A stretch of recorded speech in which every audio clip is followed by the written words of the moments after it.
Ẹ káàárọ̀. Ẹ káàárọ̀ sà. Ìyá ẹ kújúmọ́. Ẹ jọ̀ọ́ ẹ bá wa dárúkọ yín fún àwọn aráalé. Ibrahim Adégbọlá ni orúkọ mi. Ibrahim Adégbọlá. Bẹ́ẹ̀ni sà.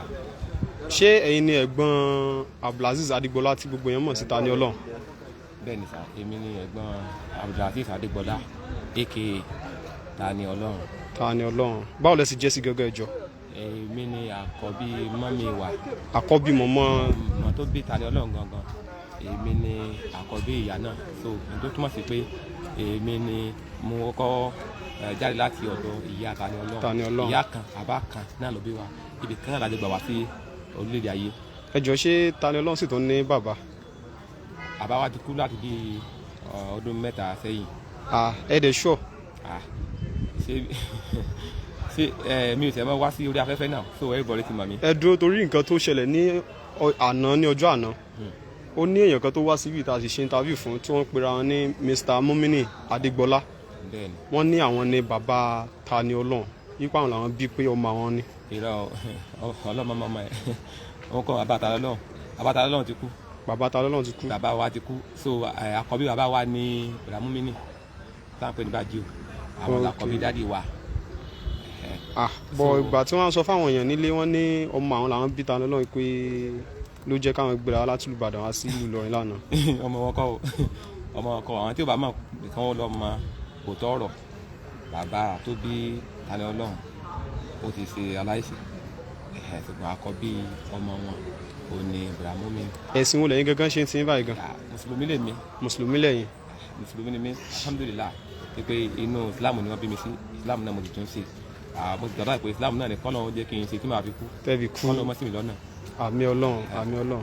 Ṣé ẹ̀yin náà dẹ̀ fọ́ síbi Tani Olohun ṣe ń ṣẹ̀sìn ìṣẹ̀ṣe tó ń ṣe tàbí ẹ̀yin kàn wé pé kó máa bá tiẹ̀ lọ tàbí kí ló dé tẹ́ fi gbà láàyè báyẹn? Ìgbà tí wọ́n kọ́ bẹ̀rẹ̀ èmi àti ẹ̀ ti ẹ̀jà gan lórí ẹ̀ pé èmi ò sì wá máa ṣe mùsùlùmí tí ó fi dé wa lọ́wọ́ ìwúwà ló máa ṣe nǹkan mi tá a jà tí ò kì í ṣe ọ̀rọ̀ ìjà oṣù kan o tó di pé èmi àti ẹ̀gbọ́n abara wa sọ̀rọ̀ mọ́ lórí ọ̀rọ̀ yìí. Lẹ́yìn àti Tani Olohun gẹ́gẹ́. Bẹ́ẹ̀ni kíra mọ́ lórí ọ̀rọ̀ yìí torí èmi bí lè pé ó ti wá dé lọ́dọ̀ kan olùkàn tó wọ́n ní pé. Torí ọ̀tọ̀ nìkan táwọn èèyàn sọ pé fọwọ́ yẹpẹrẹ mú pé ẹ̀yin lẹ gbà láàyè pé ẹ̀yin lẹ fọwọ́ sí ẹ jẹ́ kó yá ara lé pé ẹ fọwọ́ sí o wípé òun ló nóhun fẹ́ pé kó ẹ̀yin àti ẹ jà gan ẹ bá a ṣàlàyé fún ara lé kó lẹ́kùnrin rẹ̀. bó ṣe rí náà lẹ ti sọ yẹn ẹ ti sọ gbogbo ẹ tó jẹ́ òótọ́ ọ̀rọ̀ bẹ́ẹ̀ bó ṣe rí náà nìyẹn so ṣùgbọ́n nígbà tó yá tí mo padà rí pé nǹkan tóun ti yàn láti máa ṣe ń tẹ̀ nìyẹn ẹ fi sílẹ̀ gẹ́gẹ́ bí ẹ̀gbọ́n tí mo dẹ̀ fẹ́ lọ síwájú àbúrò mi mo ní láti filẹ̀ pé ká ní pé nǹkan tí ìfẹ́ máa ṣe nìyẹn tó dẹ̀ wà nù àkọọ́lẹ̀ náà yìí pé tó bá wu Ọlọ́run lè ti gbogbo wa ní ìjọ kan náà tó yẹ pé gbogbo àwọn àtàwọn àlàyé pátá á máa ṣe Islam tàbí kẹ́ pé gbogbo àtàwọn àlàyé pátá á máa ṣe Kìrìsìtẹ́nì tàbí jẹ́ pé gbogbo àtàwọn àlàyé pátá á máa ṣe ìṣẹ̀ṣe ṣùgbọ́n Ọlọ́run ni ó mọ̀ fúnra rẹ̀ tó sọ pé ẹ̀yin máa ṣe Islam ẹ̀yin máa ṣe gẹ̀ẹ́sì ẹ̀yin máa ṣe Christianity. Kí ni ojú afẹ́fẹ́ tó wà nílé ẹjọ́ ní òní báyìí because a rí pé gbogbo ẹ̀ kàn dákẹ́ wọ́wọ́ ni.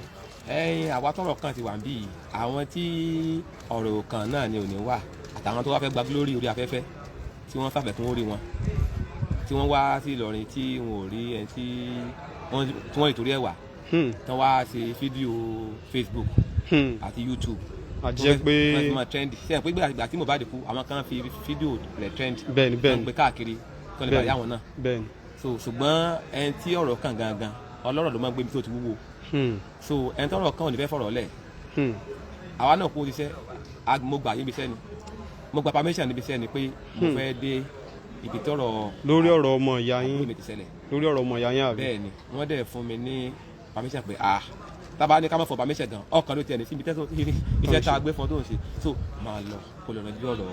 ẹ jọ̀ọ́ nítorí Ọlọ́run Mr. Mumini tó ń pe Mr. Mumini Adégbọlá tó ń pe bàbá Tani Olohun ibo làwọn wà báyìí tún. aláyé ti padà sí Ìbàdàn àwọn ò ráyè. bàbá ọmọ ti padà sí Ìbàdàn. bàbá ọmọ wò. sẹ́ẹ̀dẹ̀ ṣọ́ tàbí. kálọ́mọ rẹ̀ ní yóò wà fílẹ̀ yóò padà Ìbàdàn ṣé kálọ́mọ ti wà bí kan nínú ewu ẹ wà débẹ̀ ẹ wà lọ gba iyì orí social media ẹ wà fọmọ yín lẹ̀ ẹ wà padà sílé. ó yá ẹ bá wa sọ fún àwọn aráalé nǹkan tó ń ṣẹlẹ̀ nílé ẹjọ́ lọ́wọ́lọ́wọ́ báyìí. àwọn oníṣẹ̀ṣe tọ́rọ̀ kan ò lọ lé. àwọn oníṣẹ̀ṣe gangan ló wà ń bí. ẹ jọ̀ọ́ fẹ́ béèrè àwọn olóògbà lọ́ọ̀yà fún Tani Olohun. ẹ ṣàlàyé. ìgbà tí ọ̀rọ̀ kọ́kọ́ bẹ̀rẹ̀ tó yẹ pa family gan tẹ́ pé àtẹ̀ tí gbọ́ details nípa nǹkan tó ṣẹlẹ̀ tá àtẹ̀ tí mọ̀ òun láti gbọ́ pé wọ́n ti fi géètì lọ ní Ìlọrin o wọ́n dẹ̀ ti gba lọ́ọ̀yà wọ́n ti ṣe gbẹ́ bẹ́tì ní. láwọn oníṣẹ̀ṣe ló gba lọ́ọ̀yà fún. no later mo padà wá mọ̀ pé àwọn oníṣẹ̀ṣe ló gba lọ́ọ̀yà fún. lọ́ọ̀yà.